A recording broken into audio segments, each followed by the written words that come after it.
Well, Razorback fans, Sam Pittman was not set up financially to succeed at Arkansas, according to Hunter Yurachek.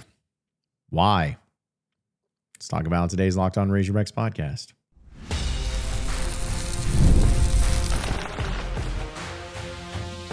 You are Locked On Razorbacks, your daily podcast on the Arkansas Razorbacks, part of the Locked On Podcast Network, your team every day.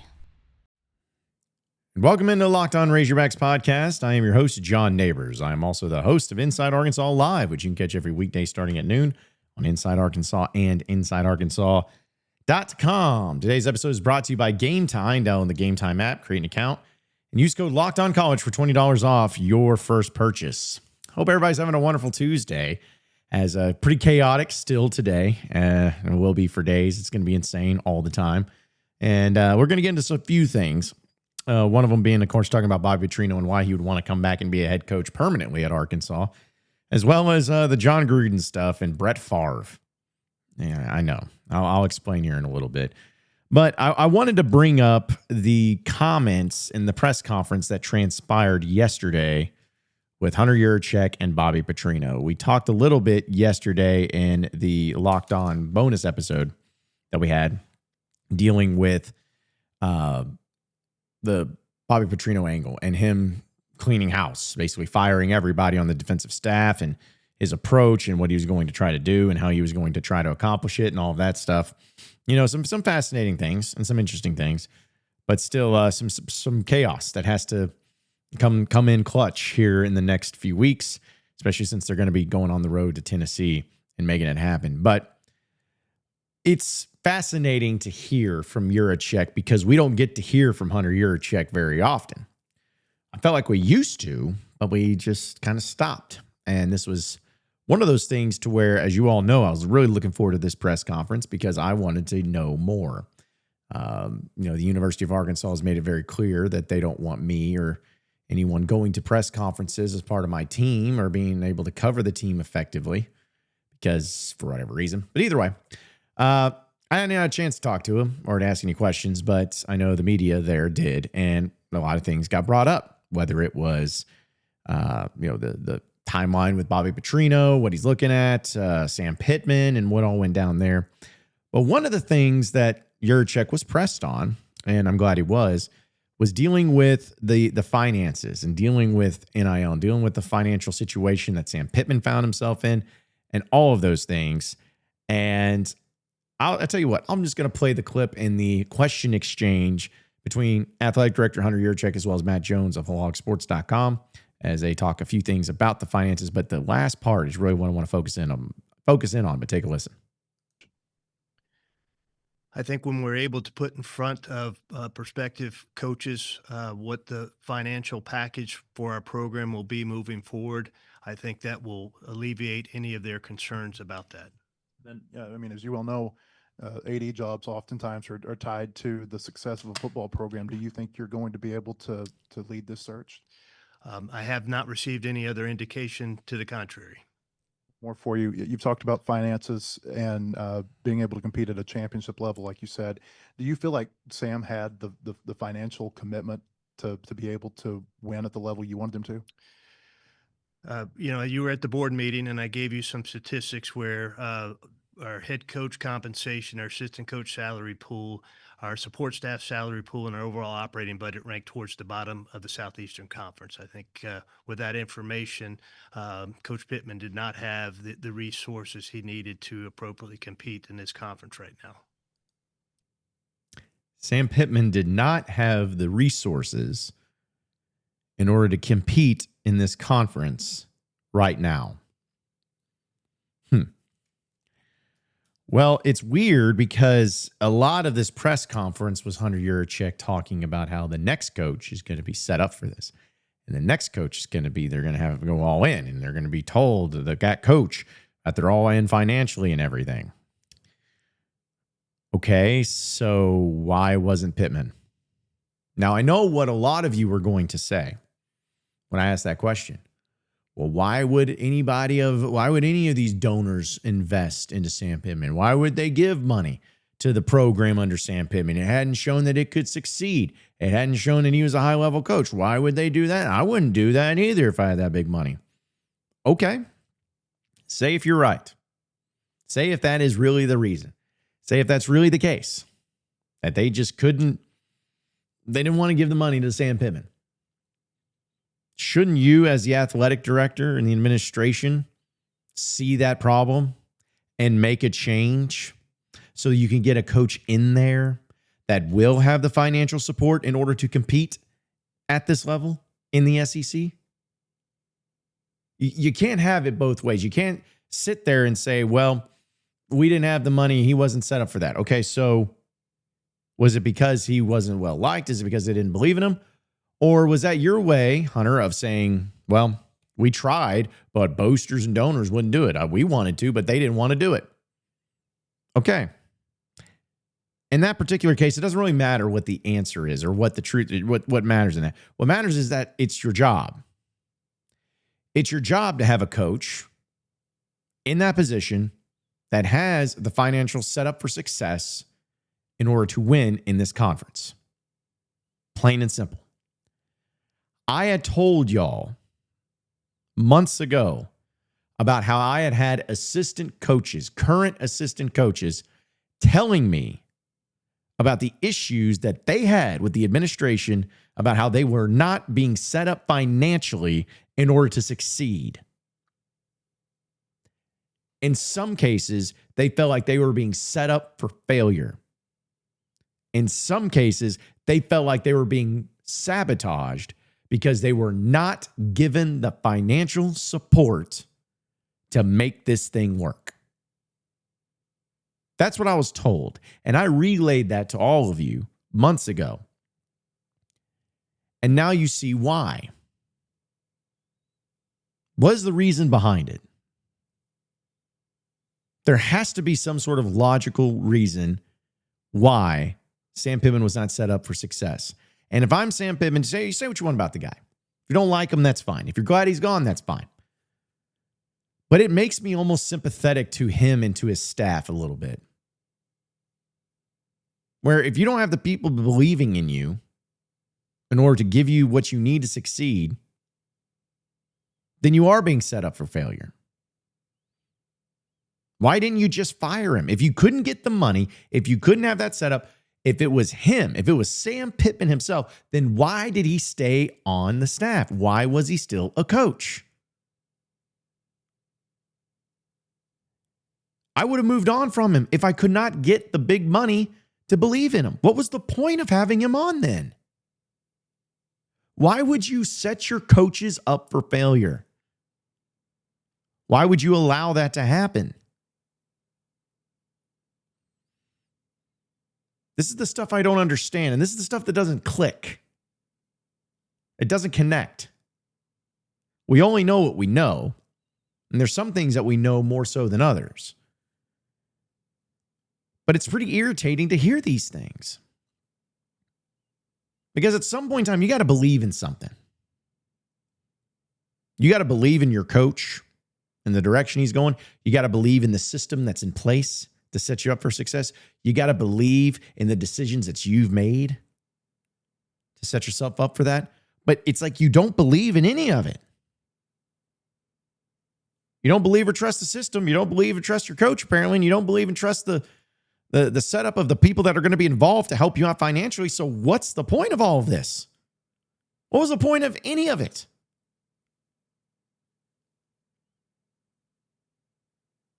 This is even a bigger thing than Sam Pittman. I mean, some of these assistant coaches, you know, they've gotten let go, but I think of some of the offensive coaches even,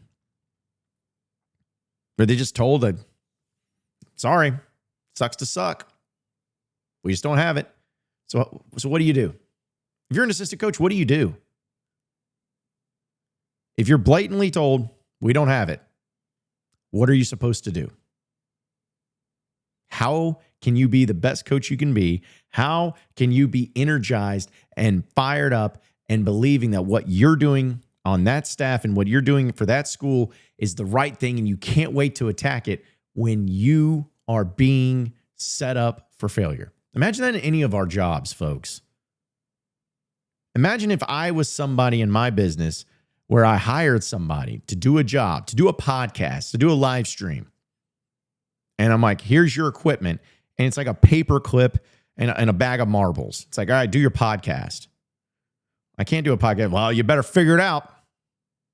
How enthused is that person going to be? How energized are they going to be? How excited are they going to be to tackle the day and believe that, hey, not only can I do this and I can do the best podcast I can, but I got the support of the person above me who's going to give me everything I need in order to succeed. That's no way to work. That's no way to live. And that's no way to run an organization. If he was not financially set up, why was he not? Was it Yurachek not wanting him to be? Was it the donors and boosters not wanting him to be? Who did not want Sam Pittman to be set up for success? And why? That's a question that should be asked. And the main reason that question needs to be asked, because when it comes to this next coaching hire, whether it's Bobby Petrino or whoever it is, you know what I don't want? I do not want anyone who has that approach and mentality that has already proven with evidence that they set their coaches up for failure. I don't want that person or that group anywhere close to anything I'm doing. Period. It's amazing the things that we learn sometimes from the simple facts of just what's being stated. But this ain't something that just can be misconstrued or misunderstood or taken out of context. Nope. It's what's been said. I took a lot of grief, folks. And I'm not playing victim. I took a lot of grief from some comments that I've made over the past few months about dealing with the administration, dealing with everything that's been going on involved. And as I told you before, I never do those things and say those things just for my own fun. If my podcast ever has to rely on that nonsense, then I've failed as a podcast host. I said those things because they were true. I said those things because I was told those things. And to see it all come to light in the way that it has, it doesn't make me happy and justified and feeling good about like, oh, see, I tried to tell y'all so. It makes me sad. It truly makes me sad. Sad for everyone involved. In a way, sad for Sam Pittman.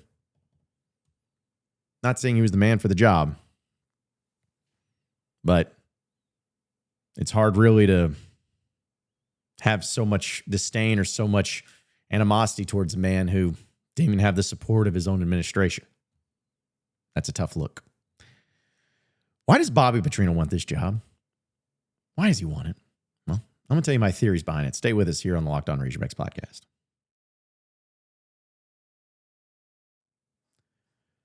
All right, Razorback fans, one of the tools that help make a big, huge difference for business owners is Quo, formerly OpenPhone. It's the same great business phone system you've heard me talk about before, just with a new name. And here's why it matters. Every missed call is money left on the table. When every customer conversation counts, you need a phone system that keeps you connected 24/7. Quo is the #1 business phone system that streamlines customer communications. It works right through an app and on your phone or computer, so no more carrying two phones relying on a landline. Quo, formerly known as OpenPhone, lets your team share one number and collaborate on calls and text like a shared inbox, so no customer gets left hanging. Whether you're a solo operator juggling everything or part of a larger team, Quo makes it easy to stay responsive and professional. See why over 90,000 businesses trust Quo, formerly OpenPhone. Get started with a free 20% off your first 6 months at quo.com/lockedoncollege. That's quo.com/lockedoncollege. And if you've got existing numbers with another service, Quo will port them over at no extra charge. Quo, no missed calls, no missed customers.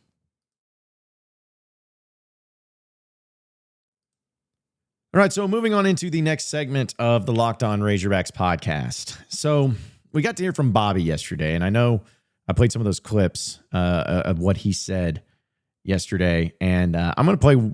Actually, no, I won't play this one again because I don't want to start a whole thing. But the point is, he was asked about and talked about Arkansas and talking about how special it is and how great it is and how he loves it. And, you know, he wants to get it back to where it needs to be in winning. This stuff that I really want to hear because I remember that. I remember well. I was in college at the University of Arkansas when Bobby was busting, man, when he was getting after it. And I remember how much fun it was. And that's why I always bring up to people and saying it's not unheard of. It's not impossible for Arkansas to get back to that point, even as much as you morons out there like to think. Anybody that says that Arkansas can't do this, Arkansas can't do that, just don't even listen to them because they're idiots. However, I'm not naive enough to look at Petrino and be like, dude, you just wanted to be an offensive coordinator and call plays and coach quarterbacks. That's what you wanted. You even said, I want to be in the classroom with these guys. That's my comfort level. It's my comfort zone. And then when all this goes down, not only are we hearing, like what Brandon Marceau said about Petrino working the phones and wanting to, you know, if things went downhill, that he would want to be the, of course, interim coach, but also that he wanted to be the permanent head coach of Arkansas. And then he said as much in his press conference yesterday. So I sit back and I look at Petrino and I see he's an older guy. You know, I mean, he was a coach here 15 years ago and a lot's changed. He's definitely in an era of college athletics that has changed so dramatically and is ever changing. NIL, transfer portal. You got to coddle. You got to do all those things for players more so than ever. Stroking egos, making sure that they're all happy, dealing with any of these early portal windows and all this nonsense that Petrino has never given me the vibe that he wants to deal with. Yet, he wants to be the head coach of the Arkansas Razorbacks moving forward. Now, I am appreciative of that. But I also would have totally understood if he was like, man, I'll be the interim, but I'm going to be looking for something else. I just want to be an offense coordinator, see if anybody else is out there, and I'll just move on to another job, make $1 million or so per year, and just coach offense and stick with that. I would have no problem with him doing that. I would have understood it. But yet he wants the head coaching job. But why? Why? You know, you can sit there and say the coach's answer and all those things. It's pretty smart. But I'm going to look at it from a different perspective. Folks, Bobby Petrino's not a dumb person. He knows that in order to win at Arkansas, it requires certain things. He knows that he had an AD sitting right next to him. That said, as the clip we just played a bit ago and talked about, Sam Pittman was not set up for financial success here at Arkansas. So Bobby you would think, it's like, well, if last head coach was not set up financially for success here at Arkansas, why would I be? Why am I going to be? What would change here? He has to think that, right? Of course he is. Of course he does. He's a smart guy. And on top of all of that, he's a guy that is very direct, very blunt, and also very intense when it comes to his approach to the games and everything. So my only theory behind it all of why Bobby Petrino would actually want to be the permanent head coach moving forward is because somebody or something has basically given him those assurances that he's going to be the guy. But also, too, if he is the guy, they'll provide him the money and provide him all the support that he needs. But also, too, there's got to be a desire there. There's got to be something that he sees. He sees something at Arkansas. I don't think this is a nostalgia thing. I don't think it's just, oh, gee, I just love to run out of the A one more time. I don't see it as that. I just don't believe, maybe I'm giving him too much credit, but I do not believe that Bobby Petrino, who could do a lot of different things, would want to take on this gig if he himself wasn't set up for success. If he himself didn't look at Arkansas didn't look at the SEC, didn't look at the current landscape and say, oh yeah, I can make this work. I could totally do that. Maybe he does, maybe he doesn't. Maybe he ends up being the head coach, maybe he doesn't. But it goes back to this one thing that I find very important, folks, and stay with me on it. You, at a place like Arkansas, have to have a coach with a massive ego, such a monstrous ego, that believes that he is so good as a coach, he can win a championship at Arkansas. That's how good of a coach he is. That's how in premier of a coach he is. That, oh, I can go to Arkansas and win a championship there. I could win at LSU. I could win at Georgia. I could win at Arkansas. Because I am that good. That's what you need. And I think for too long, you have tried to go the route of hiring football coaches that were, quote, player coaches, relationship coaches, coaches that got along with the players, got along with the administration, got along with everybody, all of this stuff. Yes, there's something to be said. That's all swell and nice. But at some point in time, you got to have somebody that can take it to that next level and be that jerk, that egomaniac, that control freak, that person that makes everyone feel uncomfortable. That is what you need at Arkansas. And that is what Bobby Petrino has. And that is what makes him successful. And that is exactly what Arkansas needs to be successful. So why not? I'm not saying Bobby Petrino needs to be the permanent head coach moving forward. I certainly want to see what he's made of here these next 9 weeks with 7 games left. Should be fascinating. All right, well, Brett Favre, for some reason, thinks Arkansas needs a certain coach. I'll tell you who and why. Stay with us here on Locked On Razorbacks podcast.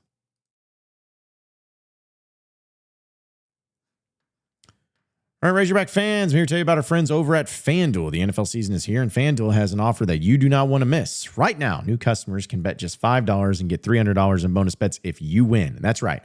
Pick a bet, put down $5, and if it hits, you'll unlock $300 in bonus bets to use across the entire app. Got all the different parlays, all the different action going on for college football, the NFL, everything happening. And it makes football watching even more exciting when you got a little something riding on the action. Whether you're a casual fan or love diving into the stats, FanDuel makes the game day experience even better. So what are you waiting for? Visit FanDuel.com and download the FanDuel app today and get started today.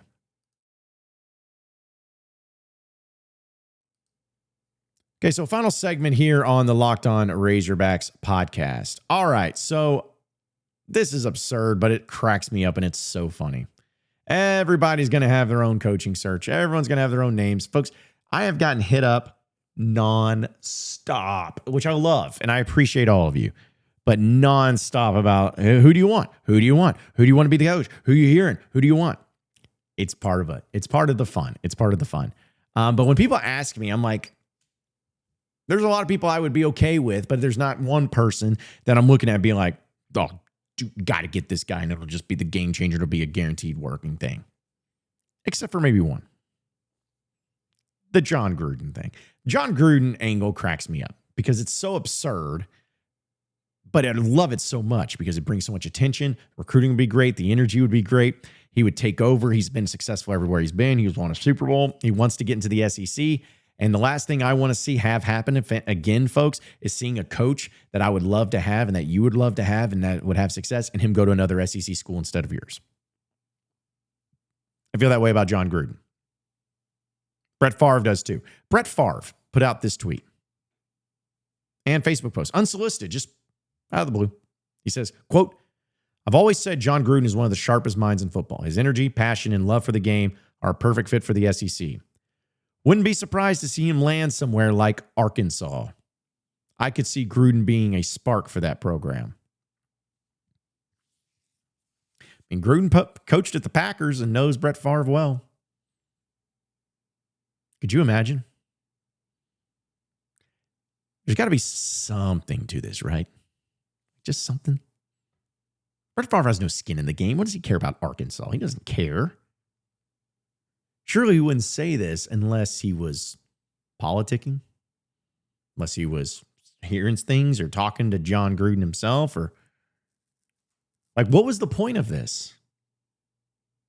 I don't believe in these coincidences. I don't believe that Brett Favre at 4 p.m. yesterday afternoon just, got out of his Ford pickup truck or whatever he's in and just thought, I'm going to fire off a tweet about Jon Gruden and how Arkansas I feel like would be a good fit for him.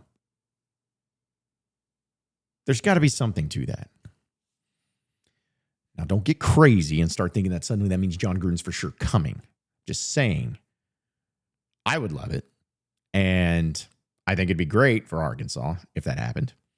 And I think if you have an opportunity, if you have a chance at it, if there is a window, if there is a way that you could realistically make Jon Gruden the next head coach of Arkansas, you do it, and do it now. Do whatever it takes. I'd become like the 8th most well-known John in the state of Arkansas, though. That's okay. Jon Gruden, John Calipari, John Daly. Listen, I'll be on. I'll gladly relinquish that if it means all those coaches are going to be on campus and how fun it would be. But Brett Favre, you heard it here first. He's got Jon Gruden, man, coming to Arkansas. Wouldn't that be funny? I'd be all for it, though. I'd be all for it. Appreciate each and every one of you listening in and watching into the Locked On Razorbacks podcast. Be sure to like and subscribe to the podcast on iTunes or on Google Play. You can also get after me on Twitter at John Nabors Show for any questions, comments, concerns that you may have. Keep it going from there. Same podcast time, same podcast channel tomorrow afternoon. Have a great day, everybody. See you then.